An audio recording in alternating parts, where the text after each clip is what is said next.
Hi, this is Adam, aka Casey Jones from Casey Jones Livewire, and you're listening to Epic Tales from the Sewers. Time for a knuckle sandwich, punk.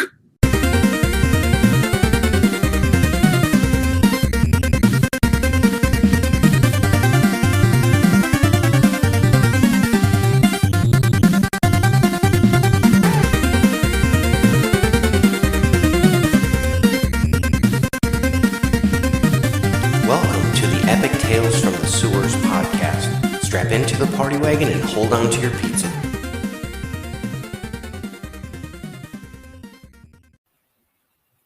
Hi, everybody, and welcome to a very special episode of Epic Tales from the Sewers. I am your host, Justin. Eric couldn't be with us today, but I have a very special guest. Our guest today is Mr. Mateus Santolouco. You may know him from such series as The Secret History of the Foot Clan, all the issues of that one, City Fall, the series arc with Dark Leonardo, issues 21 through 28, The Secret History of the Foot Clan, which I just mentioned, and Shredder in Hell, all 5 issues of that, writing and doing the art on. I want to welcome you, Mr. Mateus Santolouco. Hey, thank you. Thank you for having me. So I have been going over a lot of the comics. Just you had a really big impact on the Turtles. I don't know. Do you ever think about that? Like, there's a big chunk of this history that you're responsible for. Yeah. At first, I thought it was a little bit like a surreal feeling, you know. When the first time I chat via email with Kevin Eastman, I was like, hey, what's happening? What the fuck is going on? But at some point, it's work, and you kind of try to naturalize it in your daily life and not to think too much about it. Otherwise, you can choke, you know, you can get stuck, get nervous and stuff like that. So yeah, but looking back at, I've worked with the Turtles with the sequential art for almost 9 years or something like that. And looking back, I'm really, really happy with the impact that my work have had on all the fans, and yeah, it was great. Yeah, what got you into Turtles in the first place? Like, did you like them as a kid? Did you have the toys, the comic books? What's your history with Turtles? So here in Brazil, the comics they didn't get out here until the cartoon was being aired on Monday shows, morning shows, kids morning shows, and I was in school in the mornings, so I didn't have that much chance to watch the cartoon show, and so I was familiar with it. I mean, I knew it existed, but I didn't have too much access to it. And then all of a sudden, these arcade machines with the first TMT game for arcade were like everywhere here in my town, and obviously I recognized it from the show, and I started playing, and I got really addicted to it, and that's what hooked me up in the Turtles. And then once I was hooked in the arcade, then I started to programming my VCR to record the cartoon show. Since I was in school, I couldn't watch it, so I programmed the VCR to record it. And when the movies came out, the 90 movies, Jim Henson movies, I was blown away by it, and I became a huge Turtle fan since then. And I was at that time. I mean, I've always draw. Have always drawn since I don't remember when I started drawing. But at that time, for 2 or 3 years playing that game and watching the movies and watching the cartoon show, all I was drawing was Turtles, you know. So if we were to play the arcade game, who's your go-to? Who do you pick? Oh, Donatello for sure. Donatello, okay. Is he your favorite? Not actually my favorite. I don't think I have a favorite turtle. That's it changed fair. from time to time. It changed from time to time. I mean, there were periods that I were I think I'm more into Michelangelo right now. And sometimes when I was drawing the books, there were times that were I was more into drawing Leonardo, sometimes Raphael. It changed from time to time. I like them all, of course. But in the game, Donatello has the bigger range. Yep. So he is better for I totally understand that. Yeah. You mentioned something interesting about how your favorite could change. You had such a definitive arc with Leonardo where he, goes and joins the Foot Clan and all that, and a lot of the Foot Clan lore and all that came directly from you. You kind of are the Foot Clan guy, But with this, are you excited to see Dark Leonardo coming back in Armageddon game? I am. I was really happy to have the chance to draw him again on one of the covers, and I mean, I'm not really aware of all of it, what's going on in Armageddon game, all of that. I mean, I've been away for like 2 years or something of the Turtles, just doing covers, so I have like a rough idea of what's going on, but I don't know which part Dark Leo will play in the whole plot. So I'm curious to find out. Yeah, it's starting to get good, and what we know about Leonardo is that Dark Leo is this power that he has to unlock in himself to be able to fight the Rat King and all that. And that's just kind of where it's gotten. I haven't read the newest issues; they're not out yet, but it's moving along. And and it's really connected to I mean, not directly to Rat King, but to this whole like the pantheon of demigods. Dark Leo is kind of connected with that, so I think it's well played. With Kitsune and all of them, and man, it's so interesting and how there is this pantheon of gods, and it's it's right like Greek or Roman mythology unto itself, and such strange characters. So there's an interesting story about how a few things came to be, because. Well, I created Kitsune when I was like doing the storyline for Secret History. Eric Burnham wrote the script with me, but the storyline I was writing on my own, and I created Kitsune to have this mystical aspect of Shredder coming back to resurrecting in the present, and being this kind of immortal being. But I had no idea she would be like a member of a family of demigods. This is Tom. This is Tom stuff. And then Tom started to build that up and put a Rat King. And in the issues when we introduced Rat King, I was drawing, and there was this manuscript or something that April was studying, and had all these demigods. The one that appears on Ghostbusters versus Ghostbusters and Turtles, and other demigods, Rat King and all, and I draw like just to play, since the name of the first incarnation of Shredder was Takeshi Tatsuo, that means Dragon Warrior. I just draw a dragon in there. It was not on the script, and I draw a dragon on the manuscript just to play with the idea that maybe Shredder has some part of that in that story. And I didn't mention to the guys. I didn't mention to Bobby. I didn't mention to Tom. I just put it there, like my little personal Easter egg. But Tom got it, and then they start to build this story about the dragon being the father of all of them. And when I realized that, I wrote to Tom, "What the fuck, man? This is great." I'm glad you know. I'm glad you know this. So, and then when I got to roll Shredder in Hell, which I just like pick it up on the idea and build it around that. Yeah, that was crazy. I mean, what was it like doing the artwork and writing for that one? I mean, is that like a 2-year task to get like 5 issues done? It was sort of. It was, but mainly because I was trying to outpass myself, I guess, and doing like more refined work and with gray tones and using Copics in every page, and that took a lot of work and a lot of time to get done. And so the writing was not that time expensive. I mean, but time consuming.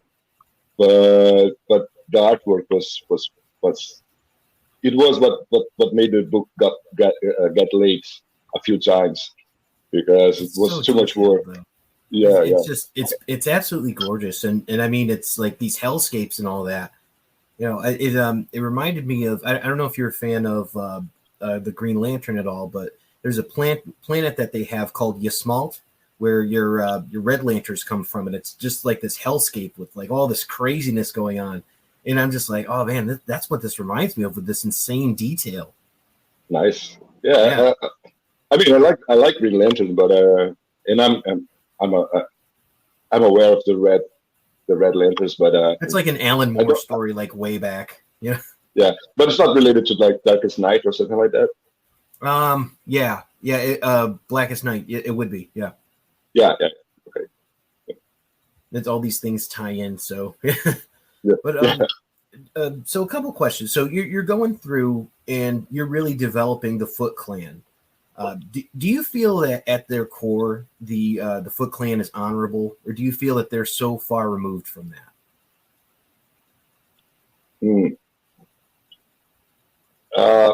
I think that in this version, at least,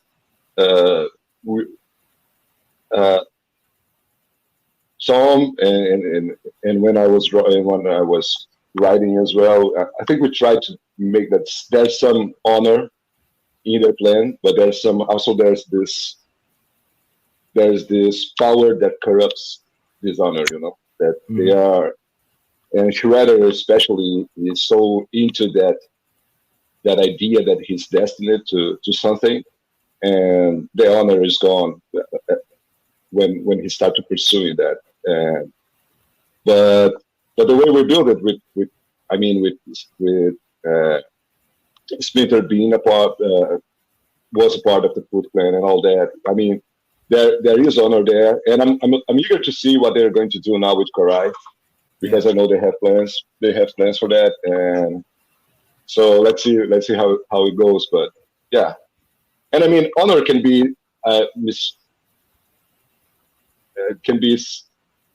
tricky, you know, because everything is about a point of view, and sometimes you can perceive yourself as being honorable and being like doing the right thing, but it's all about where you're standing and where you're looking at.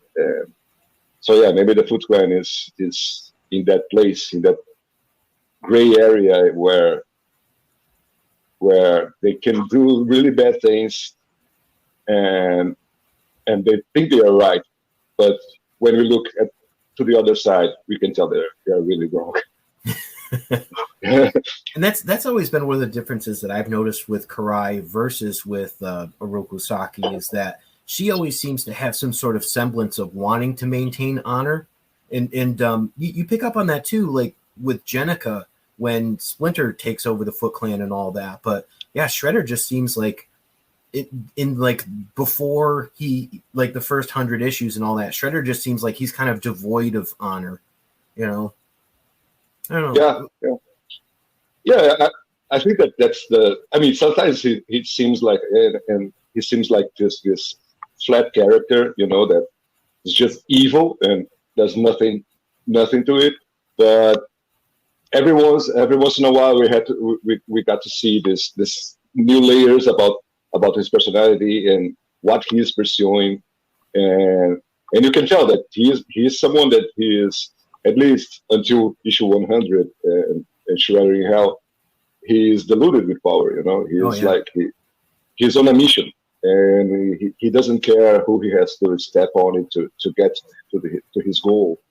And so yeah, that's so probably most of bad guys in the world are like that. They're thinking they're doing the right thing. They're pursuing this mission, but when they don't care about who they are hurting to get there, that's what makes them evil. Yeah, and I mean, he was just throwing people in the beginning at Splinter, so it's like you could tell he just didn't care. He's like, whatever, I have more people, you know. Yeah.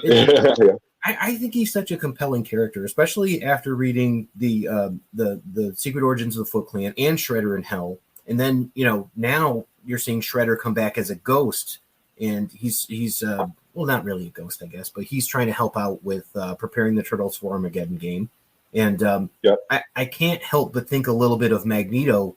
Like there's a little bit of Magneto in him where, you know, when he switches sides to kind of help. And, you know, it's funny because you had mentioned how the Shredder can be seen as flat, like, oh, he's just evil and all that. And I always thought he was such a compelling character because you never really know what his motivation is and, you know, how he's going to get there. I mean, this guy would like probably cut off his own arm to get there.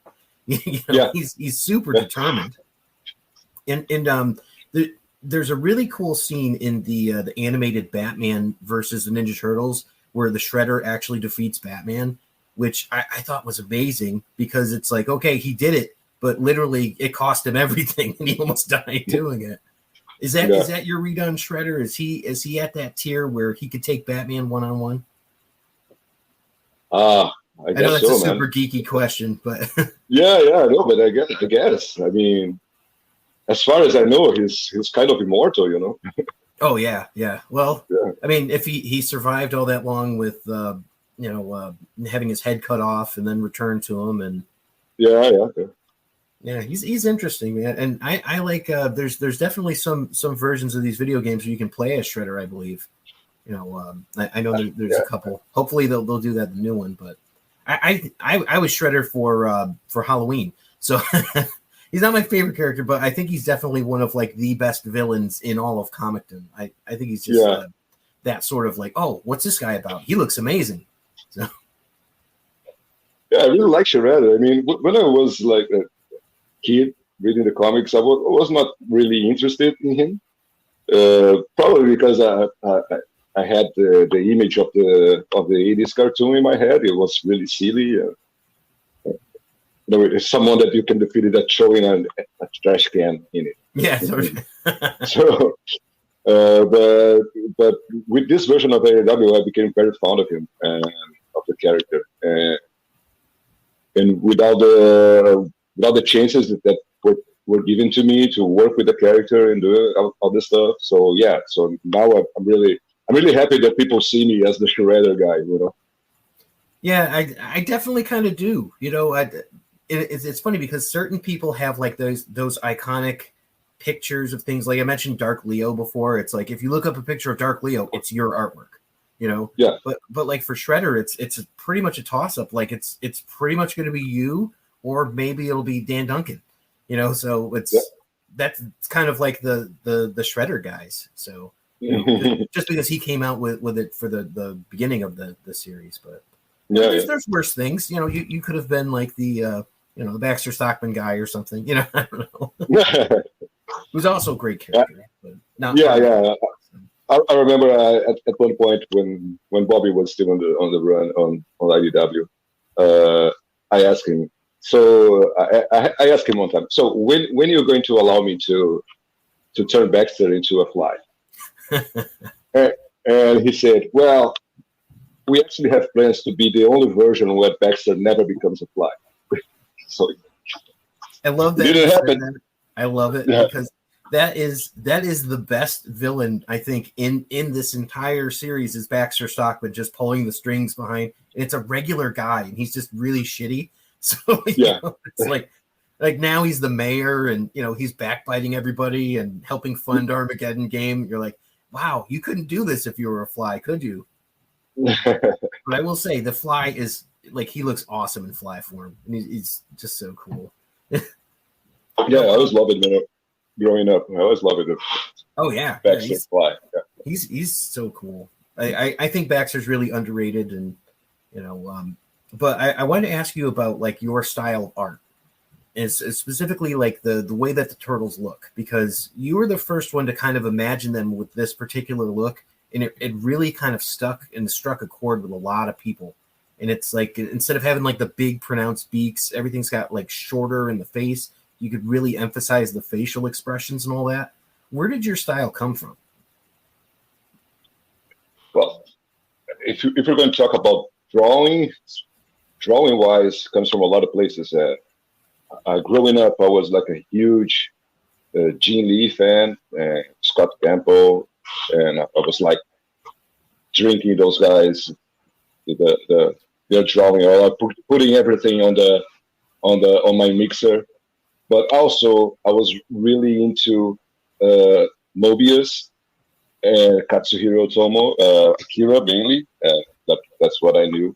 So I was like throwing everything, this my manga from Katsuhiro Otomo, European comics from Mobius, and American comic books from Jin Lee mainly.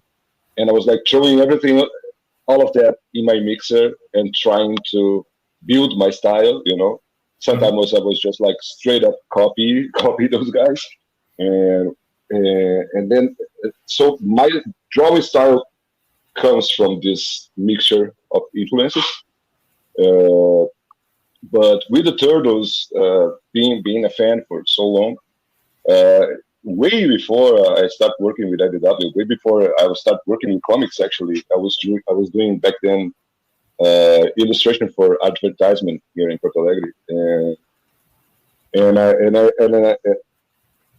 I got some emulator to play the arcade game on my computer.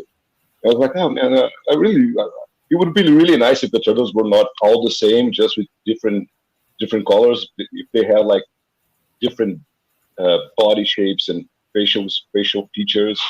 And I did the first drawing I did that the Turtles were different from each other, where you can tell which one was Michelangelo, which one was Donatello, just by their faces and by the physical structure. Was back in 2005, if I'm not wrong. And it was just like a simple sketch that I posted on DeviantArt. And when I got the chance to work with IDW, what my immediate thought was, well, I got to take this idea and take to the comics right now that I'm going to do this officially. I have to do this in the comics. And strangely enough, I'm not sure if it was just a coincidence or not, but I started doing that before the 2012 show, the Nickelodeon show that was start to be aired. And there were a lot of similarities, Donatello is taller, and the only thing that I do differently is my Raphael is always the shorter guy, because I've always imagined him as the Wolverine of the Turtles. So I make him shorter than anyone else. And in the show, I think he's taller than Raphael, something like that, a little bit. I think he's not as short as Mikey on the show. Yeah, I think Mikey is the shortest. But there was a lot of similarities, and I mean, I think these ideas were out there. I was not the only one thinking about that, and I just had the chance to do the comics first, and Ciro got the chance to do it in the show, Yep. Yeah, he did. Yeah. But I think they used your artwork style for the PlayStation game, for the Turtles video game. I don't know if that's really Mutants cool. Mutants in Manhattan. Yeah. That's pretty great. I beat that game. I loved it, and it had a lot of fun stuff, like between like, oh, here's Bebop and he's throwing bombs at you, and a Wingnut, and it's like, oh, okay, this isn't exactly like it was in the comics, but it's cool, and that's got to be a feather in your cap. That's pretty fun. Yeah, I was really excited. They used my artwork, and it was weird. I found out about this game. I got an email from Activision, and they were like, "Hey, we're doing this turtle game, and it will be released soon, and we think you are perfect to do the cover of the game. So this is the model sheet," and they sent in my drawing. So of course I'm perfect. This is my drawing. And I don't know if the person, the assistant who sent me the email was not aware, but I'm sure they were aware. And so I did the cover, and I did a poster for GameSpot that was also through Activision, and I was really glad that in the end of the game, there's like a thank you note to Tom and to me. So that was really awesome. Oh, that's so cool. Yeah. I'll have to beat it again so I can see that. I haven't played in a little while, but I mean that's still out. I think it's on PlayStation 4 and Xbox and all those. So it's everywhere. Such a cool art style, and it really lent itself towards that type of game. Like, yeah. I didn't play it that much. I wish I had the chance to play with friends, but I only played alone. And but yeah, it was nice. The cool thing about it is that they had it was like a free world. It was like playing Spider-Man, but you're playing the turtles. So it's like, okay, that's interesting. I've never seen that before. And then they had like sneak attacks where you could sneak up on people and do like ninja takedowns. And I've never seen that in any other turtle game. So that was fun. And I'm not a great gamer. I love turtles, so I would have been playing that anyway. So yeah. So but you have played the new one, the Revenge of Shredder. Oh, absolutely. Yeah. Yeah, it's awesome. It's awesome. I beautiful love that game. game. It's a beautiful game. You can just play one level at a time. So if you have 5 minutes, you just want to play that level, you're fine. Yeah. Okay. Yeah. And the music is so good. They got it's amazing. They got Mike Patton from Faith No More. Yeah. It's like, this is amazing. So yeah, I'm a big fan. Yeah, and it's not a surprise that was the biggest video game of last year, probably until these new ones come out. But or not. And I heard that Mike Patton is a big turtle fan as well. Yeah, probably that's why he's there. There's a curious thing. A friend of mine from São Paulo, his brother-in-law lives in Australia with his sister, and they have a child called Mikey because of Michelangelo. That's cute. And the godfather of the child is Mike Patton. You're kidding me. I'm not kidding, man. I was like, what? Wow. Yeah, no, I'm a big fan. I swear to God, it's true. Phantomus and all that. So shout out to Mike Patton. We'll have to tag him in this interview. So that's fantastic. Yeah. Maybe I love Lovage. I love Lovage, for Mike Patton. That's his other side project one? He's got so many. Yeah. Yeah, It's one of his side projects, yeah. I saw Phantomus, and I wanted to see Mr. Bungle, and I think I've seen Faith No More at least twice. I want to say, but I love their stuff. So they were. I've never seen him live. I would love to. Yeah.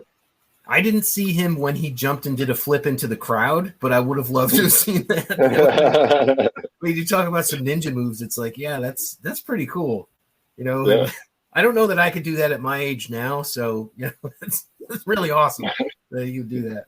That's cool. I didn't realize we were talking about Mike Patton. That's So what do you like to listen to when you draw? Or do you like complete silence? Do you like classical? Do you watch episodes of like Seinfeld or The Office? Like what do you like when you create? Yeah. When I was younger, I used to watch shows while I was drawing. Seinfeld, Friends, and whatever was playing on cable. And but then I started to picking the vibe for the project, So and sometimes the vibe of the pace I have to work on. So if I'm getting late on deadlines, sometimes I put heavy metal. Just to be the drum guy in the end of the ship, giving the pace to the work. But with the turtles, I mainly listen from most of the time hip hop, and it could be Brazilian hip hop or Snoop Dogg, Dr. Dre, stuff like that. Yeah, we were talking to another artist, Hugh Rookwood, about what he likes, and he was mentioning Wu-Tang with when he draws turtles, and I'm like, I see it, they have that vibe, that urban New York City sort of hip hops in the late '80s. I'm like, that would have been the same time that they were coming out, so it makes sense and a lot of they would be into. Yeah, and a lot of reference to kung fu and stuff like that. So yeah, it makes perfect sense. Yeah, that's cool. That's really neat. With this, I wanted to ask you about the project that you're working on called Stout Club. So with this, so you said that you were working with some other Brazilian creators to kind of create like properties for comic books. Can you talk about Stout Club a little bit? Yeah, so Stout Club is a company that we started it's me, Rafael Albuquerque, from American Vampire and Batman and all that stuff. Eduardo Medeiros, which is a Brazilian cartoonist. He's really famous here. But he did some stuff for Marvel, some short stories. And now he has his book just published now by Oni Press, called Open Bar. I suggest everyone take a look. It's amazing. And also Rafael Scavone, who is a writer and work with a lot of DC projects, Hit Girl, with Mark Miller and stuff like that. And we are sort of comic producer company. We create IPs and try to make them happen in comics mainly at first.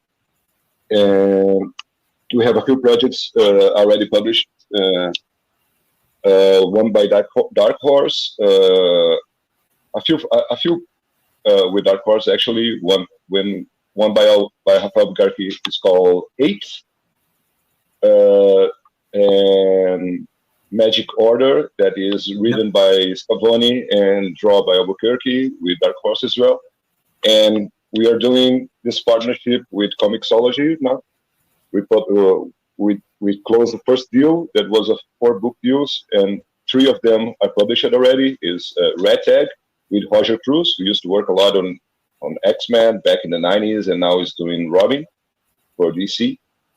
Roger Cruz and Scavone wrote all these books. So Scavone and Roger Cruz on Red Tag, Scavone and Rafael de la Torre, who is doing Daredevil now, if I'm not wrong, for Marvel. The project is called Hailstone, which is sort of a horror sci-fi in a western set. And yeah, it's great. And the other one with Scavone writing and Eduardo Medeiros drawing, that's called Funny Creek. That's the story about this little girl who experienced a trauma and got dragged into her favorite cartoon. And it may seem like a story for kids, but there's a backstory that most adults will relate to. So yeah. So and Comixology, you were saying? Yeah, the 3 I mentioned, they are all through Comixology. They are there. Amazon Prime subscribers can read it for free, and next project is one I'm working on. I can't really talk about it right now. That's the reason I left the Turtles. It was to work on this project. I've been working on it for the past 2 years, and it's probably going to be out next year. And we closed a new deal, and we're starting working on a new batch of books, and with all these amazing artists. And that will be a book from Rafael Albuquerque, more books from Eduardo, more books from Scavone as well. So yeah, it's been a fun ride, and creating the properties, creating ideas. We have a bunch of ideas that are just like that it didn't happen yet, but they are there waiting to see the sunlight. And yeah, you never know too. Sometimes these things find your way, and you're like, oh, I had that idea for this thing once. So everyone thinks because you're a zombie, you don't know good coffee. Well, they're wrong. We have very active lifestyles. It's not all wandering the countryside aimlessly or scaring passing motorists. And we all love a good cup of joe. And there's only one brew that gets my seal of approval. Deadly Grounds coffee is my guilty pleasure. Bold, robust, delicious. It's coffee that can wake the dead. With over a dozen different roasts and flavors, Deadly Grounds can satisfy the most finicky of coffee addicts. The aroma is so intoxicating. It brings all of my neighbors out of the woodwork. Deadly Grounds coffee. Coffee to die for and zombie approved. It's good to get a little deadly.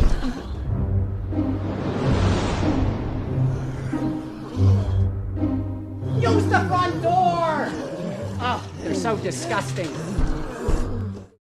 Hi, this is Francois Chow. I am the Shredder from Secret of the Ooze. And it's been a pleasure for me to talk to Justin and Eric on Epic Tales from the Sewers. It's been great, guys. Yeah.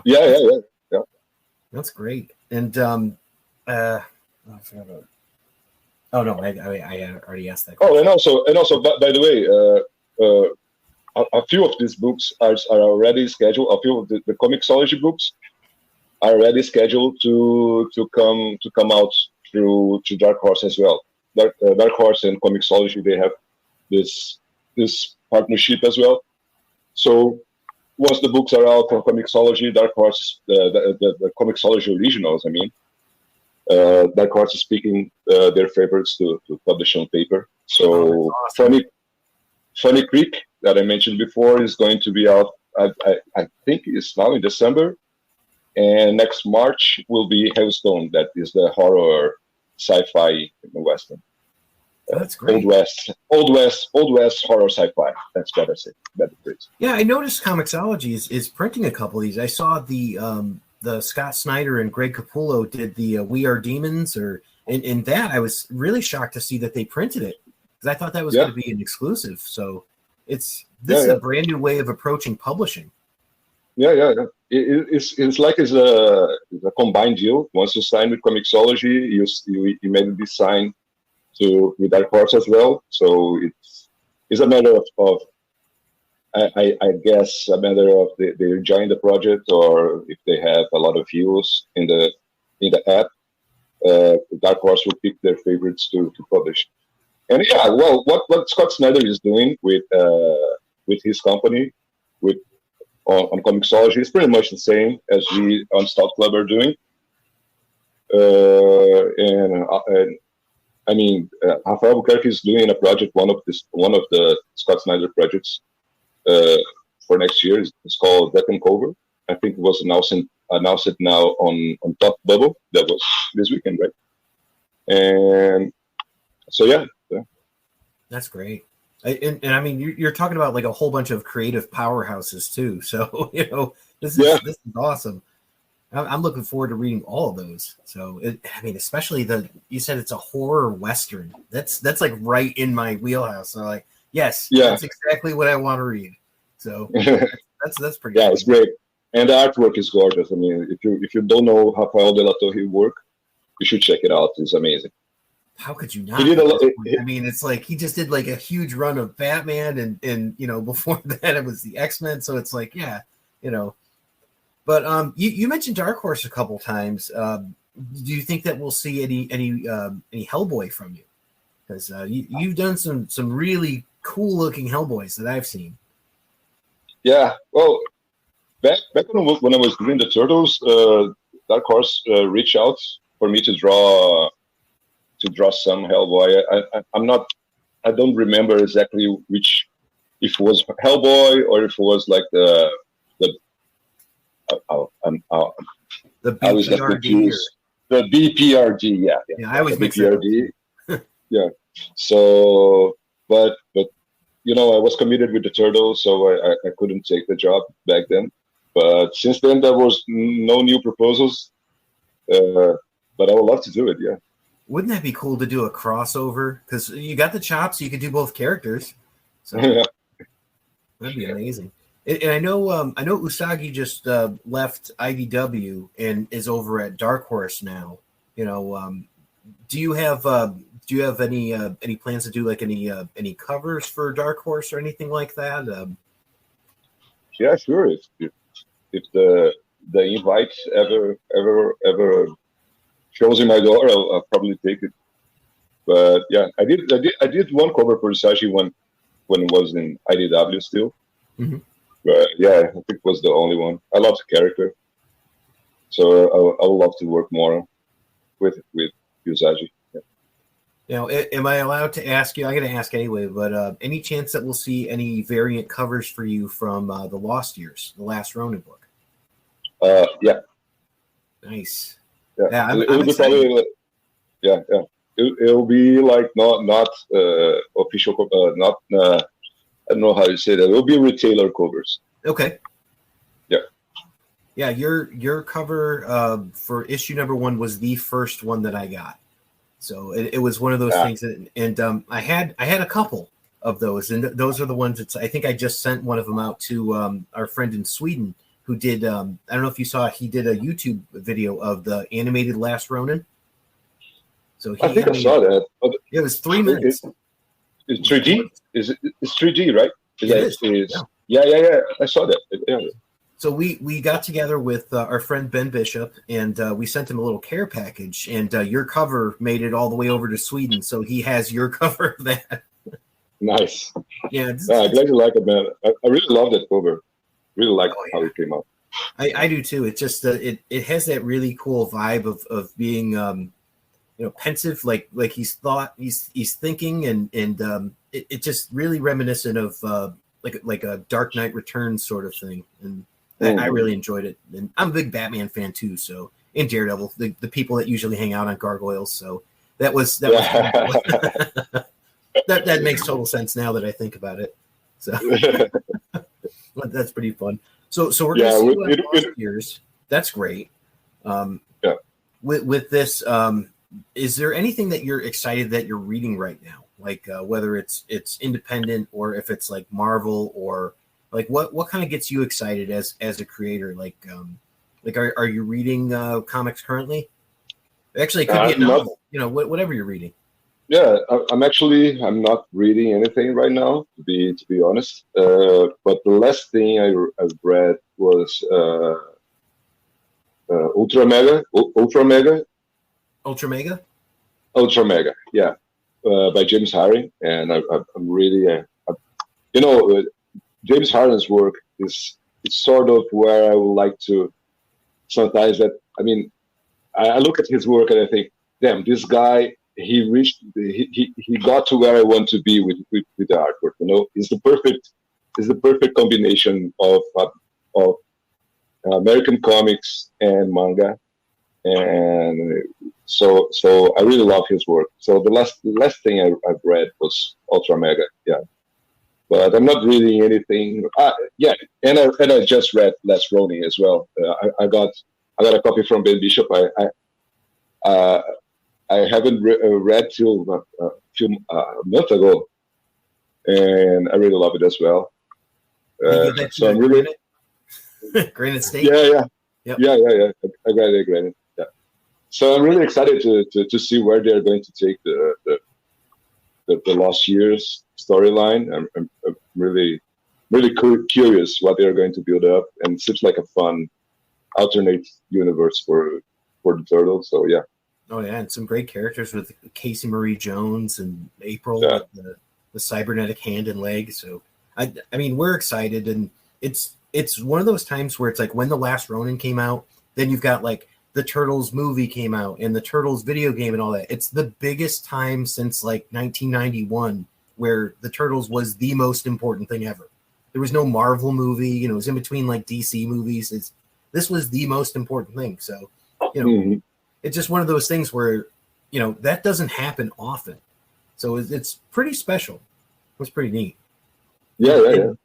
Speaking of Granite State, we heard that you had a really interesting time there at Granite State. What did you think of New Hampshire and the folks that came out to Granite State? Oh man, I love it. I love it to be there. I love to meet all the fans, all the Bish kids. They were really really nice to me. And about Hampshire, I just met that one street, It was the hotel and that one street in front of the hotel where the bars were. Yeah. And the first day, I took a walk with my wife, and we walk around and look, and this is a pretty charming place. But I didn't have like the chance to like actually meet the town, but as far as I see, like a forest or something, Yeah, no, nothing like that. Yeah, but I'm glad everybody was nice to you. Yeah, no, it was great. It was great to hang out with fans and with all the guys. Ben, Kevin, it was Tom. It was really nice, and it was a surprise to me that this is sort of like the Granite State is sort of like a secret turtle convention, Yeah. You guys had your own room too, just turtles. Yeah, There was that. And I met Eric Talbot, which I've been a fan for years, and I Wow. met him. It was awesome. He was really His nice. artwork is killing it right now. I just saw some of the stuff that he did on Instagram. Wow. Yeah. He's insanely good. Uh, I was going to ask you if there was anybody that you met. Was that the first time you got a chance to meet Kevin, or? No. I met Kevin back in 2016, I think, in San Diego. And well, Ben, I know him, I think, around the same time. I've met him around the same time.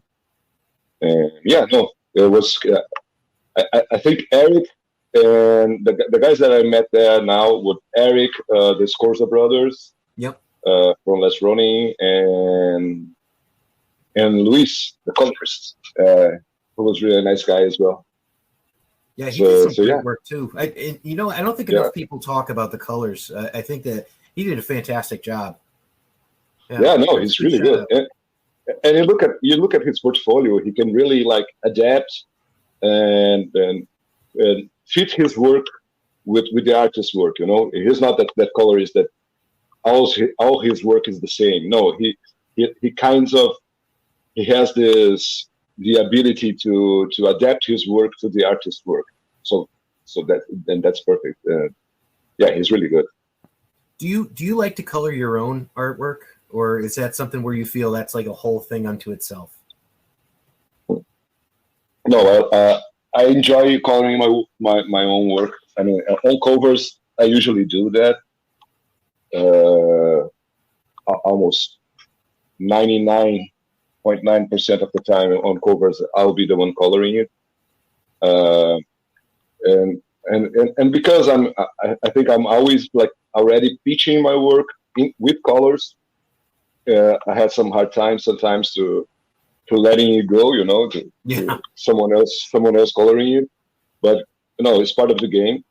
So that's one of the reasons that in Shredder in Hell I had coloring assistants that help me out with like the more heavy part of the work. But the final look, it was me like tuning it up so everything was like the way I had in mind, the way I was like visualizing. But to do comics and do the pencils, do the inking and do the coloring it's too much work. So you have to team up. This is unless you want to spend like 10 years working on a book, you'll have to team Walt up. Simonson, right? You know, it's like, like or Eric Larson, I suppose. You know. Yeah, I mean, there's some guys that it's almost annoying. Like that guy Gigi Cavenago, you know him? Right now he's working on Magic Order. I know Magic Order for sure. Yeah. Yeah, he's doing like one of the chapters from one of the runs from Magic Order. Gigi Cavenago. He's European. I'm not sure if he's from Spain or something like that, but he does everything. He does the pencils, the inks, the colors, and wow. He's amazing. And I'm so envy because he managed to do like, he must be really fast because for me that would be impossible, He knows what he wants, I guess, and maybe it's that sort of connection that you have between what it looks like in your head and what it should look like on the page. Maybe that's a skill that we have when we're a little kid and we're making our comics, here and Batman's gonna fight G.I. Joe, like stuff like that. But but also when I work with advertising here, I was an illustrator, and I mean I did like animation, character design, illustrations, all sorts of things. Related to art for advertising, and I had to do it all, So this was the moment where I was I became a professional while I was working with that. When I started working with that, I was an amateur artist, and I started working at advertisement, and I became a professional working with that. And there was no other way. I had to do everything. There were some projects that we will collaborate in the studio, but most of the times would be like each artist working on a different project, and you have to do everything. You have to color. You have to, So I think that's one of the reasons that every time I'm drawing something, I'm already picturing how it will look with colors. I can't avoid it, unless my final goal is to be black and white. Then I will not. If you were doing a manga, Yeah. That's great. So, would you ever consider doing like a manga version of the Turtles or anything else like that? Knowing that that's kind of something that you enjoy for yourself. No, I think it would look fake if I try to emulate to be a manga or something like that. I was thinking in your style, but yeah, but in my style, I'm always trying to do that. I'm always trying to get my manga influence and put it on paper and of course it's not something that you can say it's manga right away, but if you pay attention, you can see the influence, and I'm always trying to throw that influence, to inject the influence on the work, mainly because I think it works and it's great. So yeah. Oh yeah, it definitely works. And I agree with you too, because if you show the face close-up reactions, with a little on the forehead, it's that's straight out of manga. It's yeah, absolutely. But I do that. If you take my run on the Turtles, there will be a number of times where there will be the little sweat coming. I would just not do as iconic as some manga artists do, but the little sweat, I do that all the time. So yeah, so it's there. I love it. I love the facial expressions and all that, and I mean, I even went so far as somebody 3D printed versions of your turtles' heads to go on the turtles' bodies, and I actually bought those. So it's just I hope one day they come out with something that it's here's the Santolouco turtles. That would be so cool. Yeah, you ever get a statue or anything like that? Did they ever say, "Hey, you can make this"? Well, there's this guy, this Russian sculptor. I think his company goes by the name of Recollection. It's easy to find on Instagram, and he did a lot of 3D sculpts of the turtles based on my drawings. He did Shredder.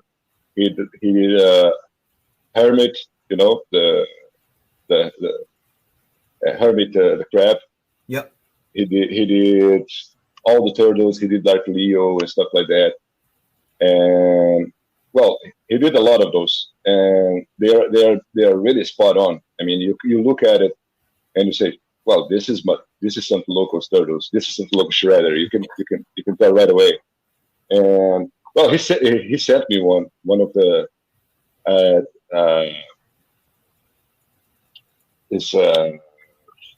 God, I think I forgot have one. I don't know if I can find it, but the word in English. Yeah, I do have one, and they made a Jenica too. It's super tiny. I don't know, but I mean, that's just why I was mentioning it, because these things are everywhere. This is from Recollection. I don't know if you can see that, but yeah, that's the one. Yeah. It's this guy. And this is Leo. So this is Leo. Yeah, and it's great, but it's super small, 2 inches, and that, and I think that the board game also has your artwork. So it's really, you have this indelible mark on the turtles, and it's everywhere you look, there's this little piece of influence, and it's so exciting to me, because I'm wow, that would be just great. It would blow my mind. So yeah, and now there's this French company called Faribols, and they do this really limited series handmade sculptures, and they got the licensing from the turtles, and they are doing a Mateus Santolouco turtles collection right now. The first one is out, is Raphael. You can check it on my Instagram. Is there? Sure. I posted. Yeah. And that's so. there will be like this diorama of the 4 turtles in Splinter, and they're releasing one by one, and the next one will be Leonardo. And so as far as action figures or statues or something like that, that's there's this Russian guy and the French guys. For some reason, the French TMT, the French TMT fans, they love my work for some reason, because and they see the Mobius in it.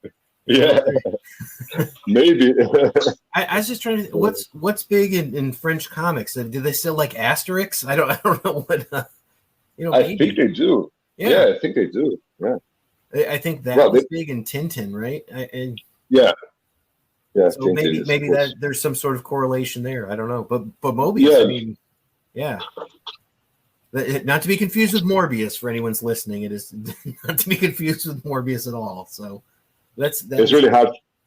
Yeah, it's really hard for me to say Mobius because here in Brazil we have this.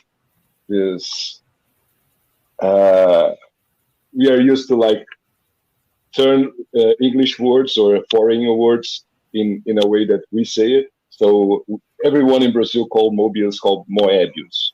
Okay. So yeah. So it's just different. Yeah, it's one of those things. Every time I'm going to mention Mobius, I have to. It's Mobius, not Moebius. Moebius. I don't know. I'm in Chicago, Mobius, everything sounds odd out here, like sausage. Yeah. So that's how they sound. So speaking of sausage, are you a fan of pizza? And what is your favorite topping on pizza? That's easy. Is pepperoni. The old standby. Absolutely. Yeah. Classic. We do a pizza recipe on every episode. So I'll do a pizza one. This episode's going to actually have pizza buns, which is like a bao, but it's like made with pizza. So I'll have that on after our interview and all that for our listeners. So it nice. Definitely is going to have pepperoni because that's my favorite. My favorite's pepperoni and mushrooms, but yeah. Yeah. That's a perfect combination. Oh yeah, it's good stuff. Do you get into like the gross toppings and all that when you're like drawing the turtles and you're like, oh yeah, he's got like anchovies and peanut butter and stuff like that on it? If you pay attention, usually it's pepperoni and mushrooms and maybe some pepper, onions and stuff like that. Yeah, you're like, we're not going to spend the detailing on the pizza, you know. And it's the iconic pizza, you know. If you draw a pepperoni pizza, everyone's going to understand that it is a pizza. Yeah. Is there any Easter eggs that you planted in any of the Turtles books that maybe people aren't aware of? Like something that maybe you hit in, you'd be like, oh, this one has my favorite band in it, or this one has like I drew a picture of my mom in here. Like anything like that you can think of? Yeah, there's a lot of them. A few, but people catch up. I put Walter White and all the warriors, you know, the warriors from the movie, the 80s movie. Yeah, Warriors. I love that movie. Yeah, and Storm, you know, Mohawk Storm. Oh, cool. From the X-Men. Yeah, all on that final issue, I guess, from CD Fall, they were all there. All these guys are there with Shredder in the teaser. But I also like a lot of small things. Something like I have a few paintings on my walls that there are in the turtle lair. If you look at it, no Akira kidding. books, yeah. Akira books, Kaneda and the bike, and Cam Clark did the voice of Leonardo and Kaneda, so you know there's that. Oh, really? There. Yeah, he did the voice. The English version, Cam Clark did Kaneda, so yeah, it might be Kaneda. Yeah, I don't know. I say it that way, so Kaneda, but I say Kaneda as well. So yeah.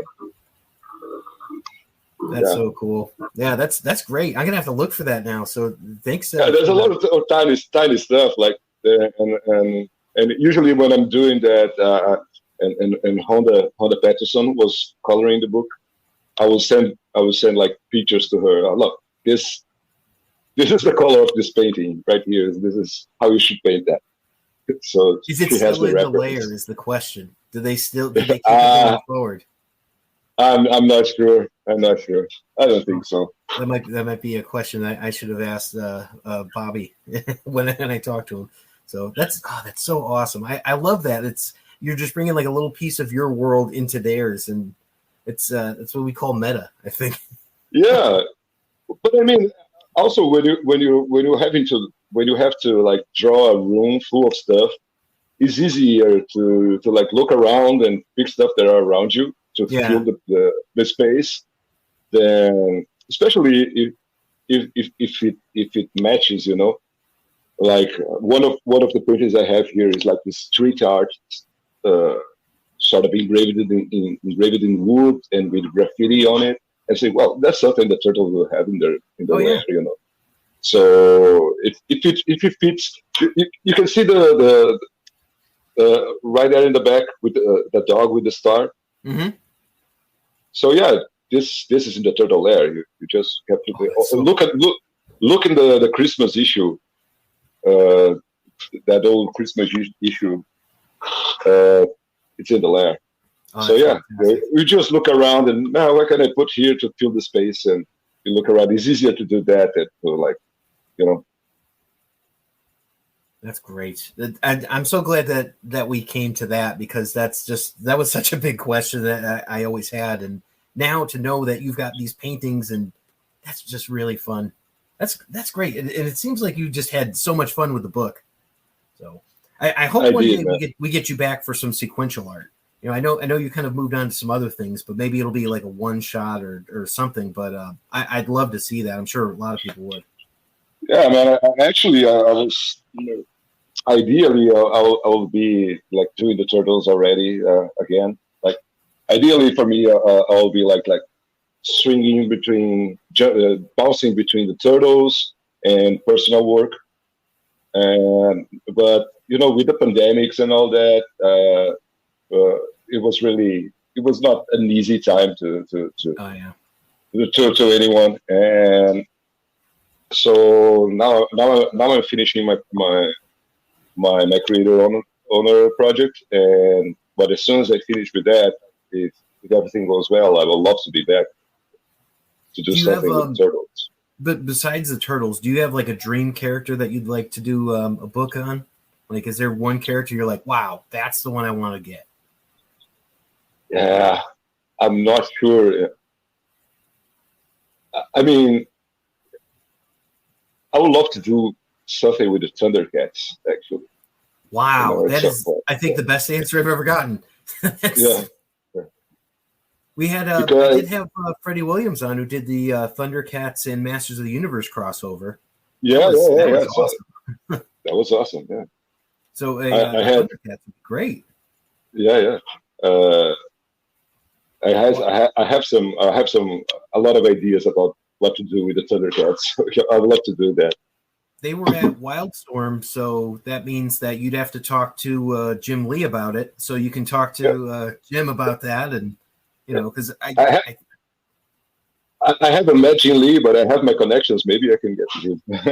Like, hey, this is where my head's at. What do you think? With all these Thundercats stuff, like they're releasing these Super 7 action figures now for Thundercats, and so they're really popular. So maybe there's a chance, but that is a great answer. So, yeah. You should check on my Instagram. There's a lion and his snarf, and you can have an idea where I'm going with these ideas if you're curious. Oh, definitely. And I'll make sure everybody checks out your Instagram, and it's at Santolouco_art. And on Twitter, it's at Santolouco. So, and then you can also check out at Stout Club. So, and also stoutclub.com. Stoutclub.com. Okay. Yes, well, yeah. Yeah, I'm definitely going to check some of that stuff. With that, I thank you so much for joining us. It's been awesome talking to you, and I mean, Thundercats, you just blew my mind with that last piece. I'm super excited to see that one. But for our listeners to go and check you out at these places, is there any other place that you like people to interact with you on social media? Oh man, mainly on Instagram. I mean, Twitter. I've tried to post stuff there, but it doesn't seem to it doesn't work that well Doesn't at have the same Instagram for me. impact. Yeah. Yeah, so mainly on Instagram, at least for now, mainly on Instagram, and yeah, that's it. And thank you as well. Thank you for having me, and thank you for bearing with me with the English. Oh here. yeah, no, you're fine. You're fine. I look forward to hopefully seeing you next year at Granite, because I should be there at Granite State, and we'll get to say hello, and you can meet my co-host Eric when he's back. So it'll be a lot of fun. Nice. All right, Looking forward to it. With that, I will be right back with your pizza recipe for the day. It's pizza time. And now, in a segment that we call Pizza Time, where we discuss any Teenage Mutant Ninja Turtle or pizza-related food, I give you Pizza Time. Today on Pizza Time, we have a recipe called the Pizza Man. Pizza Men are stuffed hot buns stuffed with Italian-flavored filling. Just like Nuka Man, they often are seen at Japanese convenience stores, or as you could say, they're most likely only seen at convenience stores. Their cheesy and savory flavor is quite popular in Japan, especially among young students. These hot treats are great in the cold season. Pizza Man is a simple bread filling. The white bread part is soft and tender, the filling of tomato and meat sauce and cheese, which supposedly tastes like a pizza topping. Like Nuka Man and Anmen, the Pizza Man comes from the name of the cake, Mayajin, which is filled sweet. Even though Mayajin is Japanese sweet cakes, this is a savory Mayajin Japanese that people love eating for a snack or meal. So let's start off with your ingredients. For the bread dough, 100 milliliters of warm water, 2 tablespoons of yeast, 200 grams all-purpose flour, 3 tablespoons of sugar, 1 teaspoon paprika powder, 1 teaspoon baking powder, 2 teaspoons oil.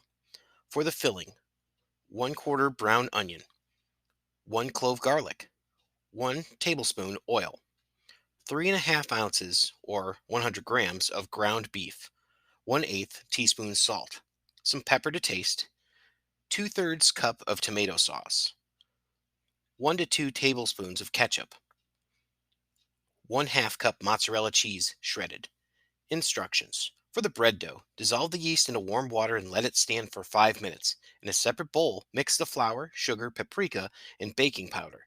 Mix yeast, water, and dry ingredients with oil in a stand mixer using a dough hook for 10 minutes or until the dough becomes elastic and smooth. Shape the dough into a ball and put it back into the bowl. Cover with plastic wrap and let it rise for 30 to 40 minutes until doubled. Deflate the air from the dough and make it ready to use. For Pizza Man, chop the onion and garlic finely. Heat oil in a frying pan with garlic. Add beef and cook until the beef is browned, breaking apart into small pieces as it cooks. Add chopped onions to cook for a few minutes until the onion gets very tender. Season with salt and pepper. Then add tomato sauce and ketchup and cook for a couple of minutes. Cool the meat filling to room temperature, then add your mozzarella cheese. Next, cut the prepared dough into 8 equal pieces and shape each into a ball. Roll the ball into a 5-inch or 12.5 centimeter round and put 1/8 of the meat mixture in the middle of the dough. Pinch the dough and wrap the filling, then shape it into a ball. Repeat for the remaining dough and filling to make 8 Pizza Man balls. Finally, place the Pizza Man balls on 3-inch parchment paper squares. Put them in a hot steamer, place them about 2 inches apart or 5 centimeters apart, and cook at a medium-high heat for 10 to 12 minutes. And that is your recipe to make some delicious Pizza Men. Cowabunga, dudes! Thank you for listening to the Epic Tales from the Sewers podcast. The Teenage Mutant Ninja Turtles were created by Kevin Eastman and Peter Laird. This podcast has no affiliation with Eastman, Laird, Mirage Studios, IDW Studios, Archie Comics, or Nickelodeon Studios. This podcast is a member of the Dorkening Podcast Network. Check out thedorkening.com for other podcasts. Epic Tales from the Sewers is recorded by Justin Cooper and Eric Will.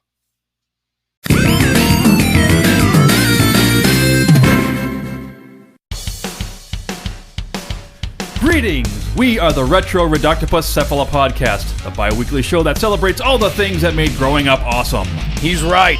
We wax philosophic about lots of geeky crap like old video games and movies, toys, cartoons. I don't know, help me out here. Music. Pants. Quoting video games that don't have dialogues. Shabibans. Tasty news. Unnecessarily long Japanese onomatopoeia. Butt breathers. Uncomfortable nature facts. Or how to install a thermoflange. And unlike all those other podcasts, we at Retro Redoctopus have an exciting rotating host schedule. Do we? We sure do. So, if you didn't like the guy flapping his gums this week, like me, worry not, gentle listener. Next week we'll have a whole new host. Of problems. Hey, they might still suck, but they'll suck differently. And you know what's really cool? Retro Redoctopus is part of the Dorkening and Inebriar podcast networks, with new episodes every Tentacle Tuesday. Which is like every other Tuesday. We named it. Anyways, you can listen to us at iTunes, Google Play, Spotify, Stitcher, Or any podcast player cool enough to carry the only show that celebrates all things that make growing up awesome.